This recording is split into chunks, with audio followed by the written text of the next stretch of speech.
Seryla Philosophy's concept of human free will has grown. It came with my investigation of AI and its view of religion. Now, just what was that growth? Prior, and via my book, The Coercive Animal, I did not include the component of the emergent energy of love when it comes to our free will. So let me start with what it is not. Human free will, as I see it, is not a statement that a person has a will to act upon something without any impinging forces. Let me say it one other way. Human free will is not a state where action can be taken without any outside or inside force of energy. This seems to me to be a definitional paradox. Like, trying to pick yourself up by the ankles without any outside forces. It is impossible to just pick yourself up without an anchor to earth, as gravity requires that. With this presentation of free will, we now have an everlasting loop of argumentation. From this, an everlasting loop of intelligent people constantly chasing their tails have their intellect shunted to ground, never to progress intellectually. So, what does Seryla Philosophy say? Seryla Philosophy is saying that the physical reality of this universe is that impinging forces are always in motion. The very nature of existence is the constant flow of material, and the flow of what I term as emergent physical realities such as love, pain, hate, joy, gratitude, as well as colors like red, blue, and so on. The latter are not part of the level 1 expression of our physical world. Rather, they are emergent level 2 properties of our physical world. Therefore, in my opinion, they are a second order of physical reality expressions, and thus, they are not outside our physical existence. As a reminder, Seryla Philosophy is about finding a method of accountability to social ideas. Science has its method of accountability to physically existent realities. Although I could argue that the corporate world has destroyed ethical science both in function and in morality. With that said, human free will is crucial in order for each person to access the physical realities around them accurately and morally. There are many different ways that human-controlled power centers, and at the moment that includes artificial intelligence, can manipulate the masses of people. For thousands of years, human free will has been covered and replaced with societal control systems, both obvious and subtle. Culture is an attempt to create a common adhesive frame reference. Emotion, such as fear, is a physical existence emergent experience that has its roots to survival. Not all forms of adhesive frame references, nor emotions that make our reactive existence, are bad. There are survival foundations to them. Nevertheless, if one can separate your sliver idea of reality and get you to apply it to non-reality ideas, extensive manipulation can occur. In modern times, by blocking human free will and engineering adhesive frame references, as well as erupting reactive existence, it is used to manipulate people into false reality. Think of it as a form of silent and hidden shackles on the human mind to capture enslavement without the host even knowing. So, let's take a new look at Seryla Philosophy's free will. Human free will to achieve accountable social ideas. Let us start putting together the various aspects that is needed to achieve true human free will. We have our physical existence. This is our common source to experience. We also have the sensory information that is coming from the physical existence around us.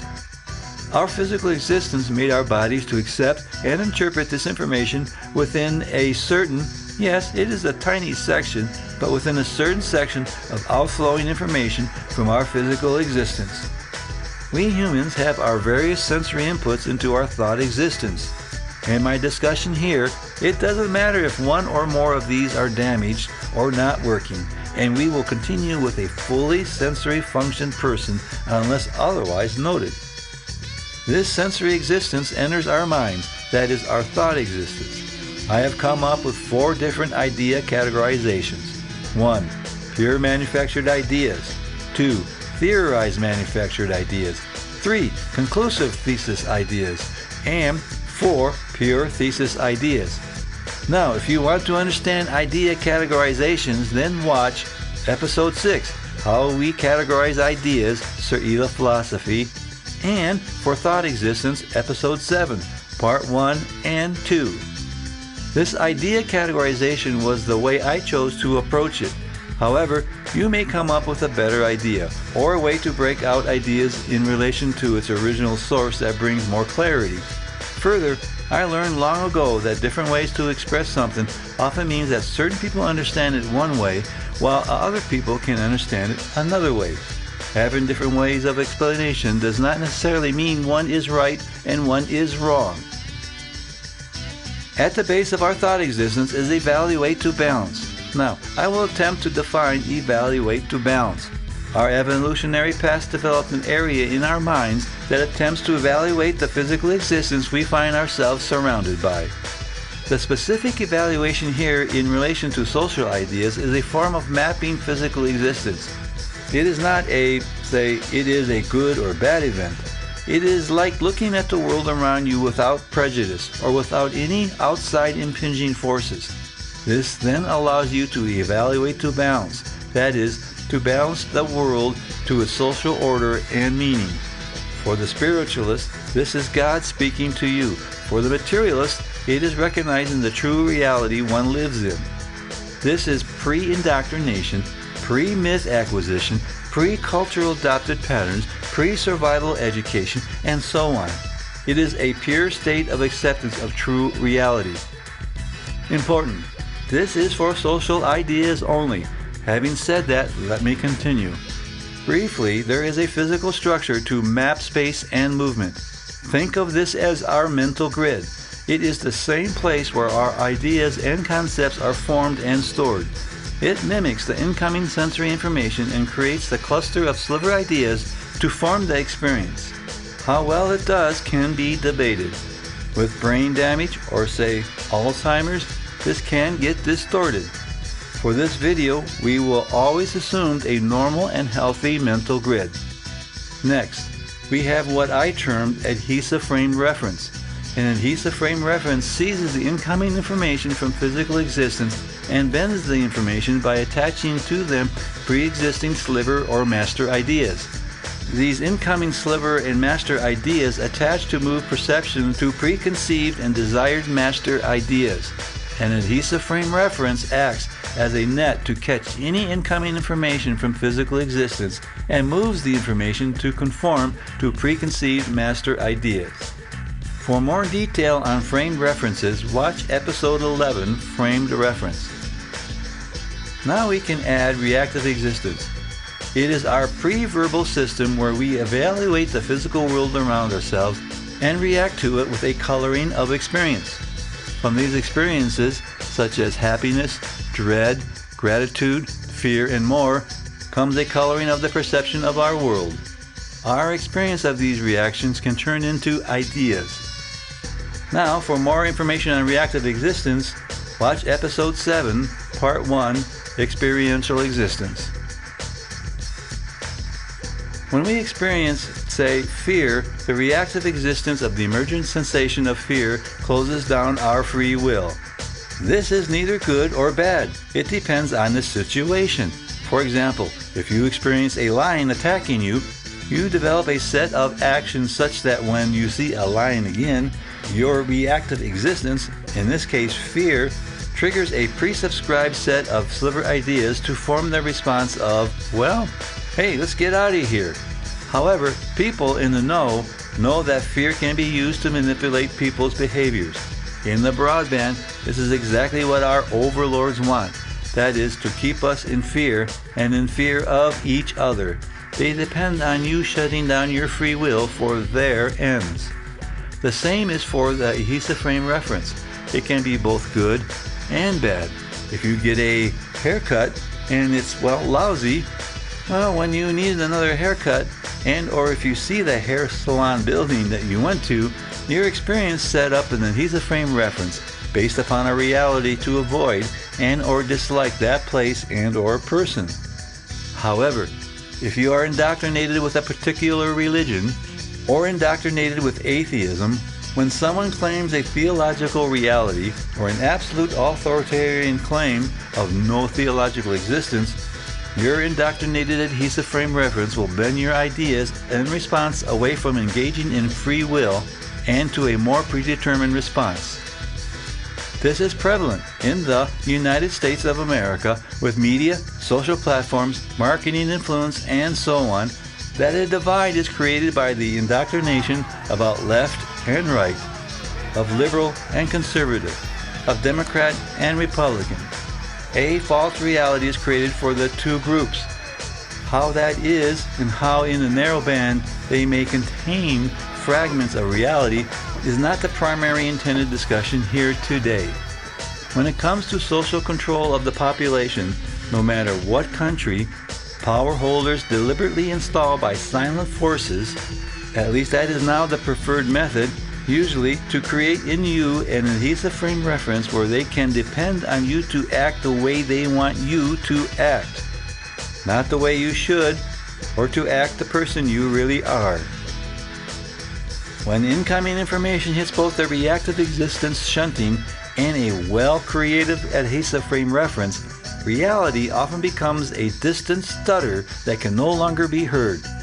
You, or probably better to say, one becomes the artificial intelligent robot that they are working on to replace you with. This is my main point to people: how to stop being their pawn, their AI robot, their stealth enslavement on control of people who have no idea they are being controlled. In this state of non-human free will, you are disconnected from true reality. For the spiritualist, you are removed from God.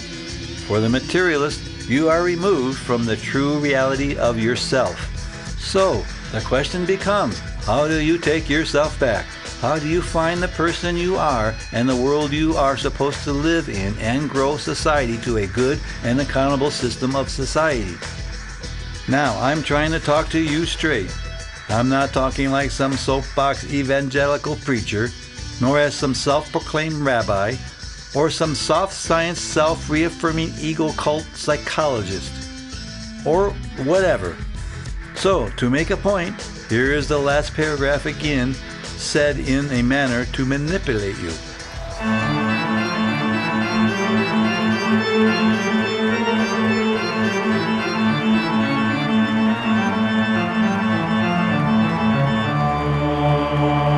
Okay, here we go. Preacher. Okay, here's the preacher. All right, listen to this, man. Okay, let's get ready for this. You ready? So, the question becomes, how do you take yourself back? How do you find the person you are and the world that you are supposed to live in and grow society to a good and accountable system of society? Well, I'll tell you, because I know the truth. Come to me and bring me cash. No checks allowed. Okay, maybe I wouldn't make such a good preacher.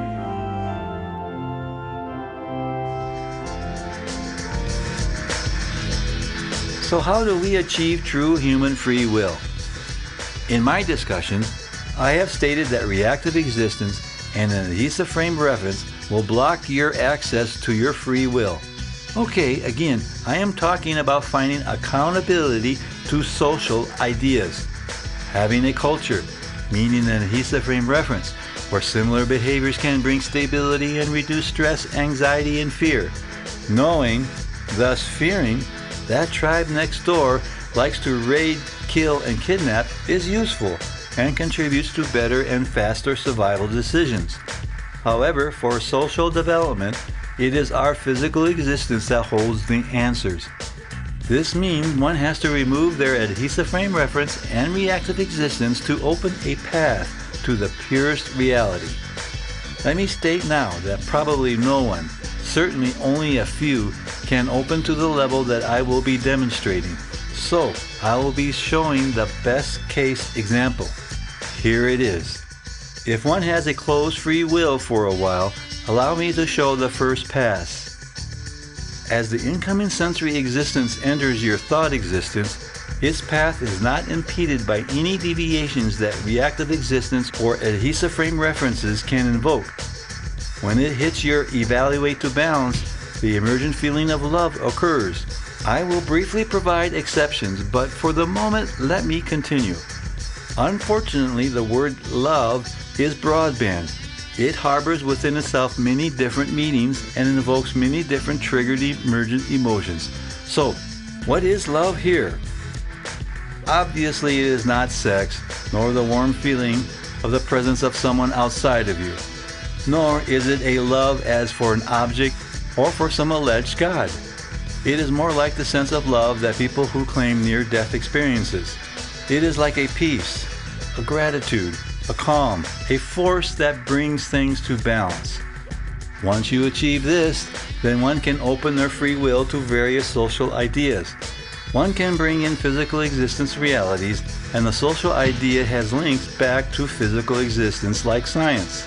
For example, if you want to know if your ethnical background is superior to other human beings, looking at the physical existence without emotion or prior accepted indoctrination, meaning with an open reactive existence and no adhesive frame reference, you will see that physical existence makes people the same over all attributes. Perhaps the differences perceived is due to locations they were born in, or economic development, or access to education versus no education. They all create different adhesive frame references between people. But the physical reality is that all human beings are potentially the same. That is, the same distribution of variances between isolated groups of people. Now, there are the reactive existence impaired. The extreme case is the sociopath. Sociopaths have their own challenges. Typically, from interviews I have seen, they learn behavior by mimicking others. Thus, they rely on others for their moral guidance to successfully move throughout life. Or, unfortunately, mimicking the lack of moral guidance if they are surrounded by unethical people. I suspect the reality is that some people would be good at achieving free will and others would be more challenged. This is based upon the natural distribution of abilities over a bell curve. Note that when the evaluate to balance is not in the emergent state of love, it is an evaluate to balance to the distorted sensory information. Thus, if Group A is indoctrinated that Group B is going against their view of God's Word, then Group A will view Group B with some form of judgment, be it contempt, dislike, or even dehumanizing. I suspect science engages in their evaluate to balance, typically without the emergent existence of love, but from what I can see, there isn't anything stopping the scientists from engaging into evaluate the balance with love or with some percentage of love. Now, if science is not aligned with seeking truth, but to make corporate profits, then science has acquired an adhesive frame reference. Well, there are a lot more nuances with all of this, but there is only so much time here, so think about it. Don't confuse survival or daily courses of actions with seeking moral social ideas. It is not up to me to convince anyone, just pointing out that to improve our human experience, to build a good and just society, we need to find that slit immersed in all that noise around us. It is there if you learn to see it. I suspect that once you do, you will realize that communism, socialism, and capitalism are all extremist ideologies. That we all are chasing selective portions of the reality of physical existence, but not the full expression on any of them. That the path to human tranquility has not yet even been seen or developed. The closest that I have seen was free enterprise, you know, the mom and pop type businesses. But even then, that is inadequate. I do not have the answer. That can only come from a large group of individuals giving their free will testimony.